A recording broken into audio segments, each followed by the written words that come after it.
Že tretji sklop raziskovanja hišnih imen v občini Medvode je zajel še vsa naselja, kjer dediščine naših krajev še niso odkrivali in prinesel obilo zanimivih hišnih imen.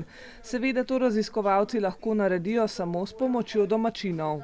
No, nekako poskušamo v teh vaseh, ki jih raziskujemo, najti tiste pristne domačine, ki ta imena še najbolj poznajo. Zaželeni so čim bolj stari ljudje, tisti, ki cel življenje živijo, odraščajo, pravzaprav so hišna imena njihov vsak dan in z njimi naredimo nek osnoven seznam teh hišnih imen, ki jih potlej na takem srečanju, ki se bo danes odvil, preverimo, potrdimo, dopolnimo in na koncu dobimo čim bolj popoln seznam teh imen. Na vsakem srečanju krajanov se razkrivajo mnoge zanimivosti. Obiskovalce zaradi poletnega obdobja in razpršenosti obravnavanih naseljih jih je bilo tokrat sicer nekaj manj, pa Klemen Klinar z zanimivo obrazložitvijo in raziskovanjem pritegne k sodelovanju in razmišljanju o izvoru hišnih imen in razlogih za njihov nastanek. Ja, zmeraj se najde kakšen zanimiv hišen ime, recimo zdajle mi pride na misel hišen ime pri Babank.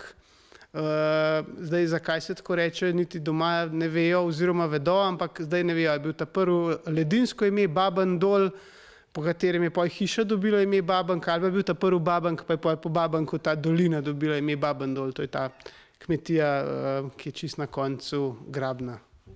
Na Golem Brdu. Ja.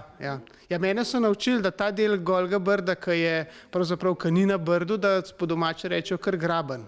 Na sredinem predavanju je bilo sicer največ starih hišnih imen iz vasi Žlebe, kar ni presenetljivo glede na razvejenost kraja. Najbolj iskriv pogovor pa je bil o imenih na Seničici in Golem Brdu, kjer so morali krajani kar globoko pobrskati po spominu, da so se zedinili okrog pravih hišnih imen nekaterih domačij. Z leti se namreč nekatera imena tudi malce spremenijo, a izvorno ostajajo podobna. Hišna imena so nastale iz neke potrebe, potem, da so se ljudje med seboj razločevali. Celo viri zgodovinski kažejo, da je Marija Terezija dala odlok, da se hiše poimenujejo tudi po hišnih imenih, ker je bilo včasih veliko gospodarjev z istim imenom in celo istim priimkom. In hišna imena so pravzaprav tista, ki razlikujejo lastnino ljudi na vasi med seboj.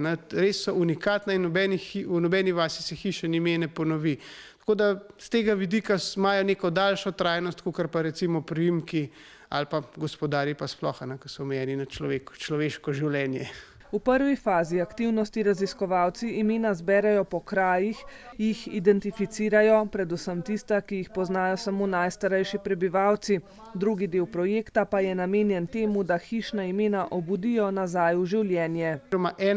En način tega so predvsem table s hišnimi imeni, ki najbolj učinkovito in najbolj na terenu ta imena označijo in ljudje hodijo skozi vas, mogoče niti ne vedo, da se pri hiši tako reče, pa so domačini, ko hodijo skozi vas, tisto tablo večkrat vidijo in imena se priučijo, se ga naučijo in spet nazaj, pravzaprav mogoče pride s tem tudi nazaj v rabo.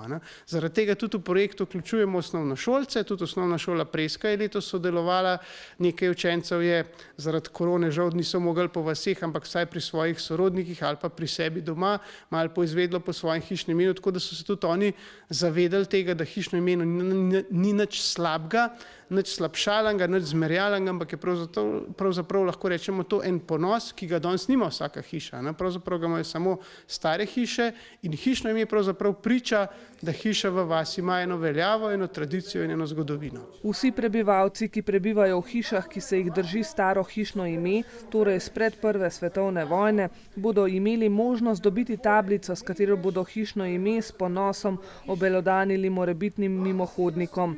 Vse, ki vas projekt zanima, pa si lahko več o projektu preberete na spletni strani hisnaimena.si.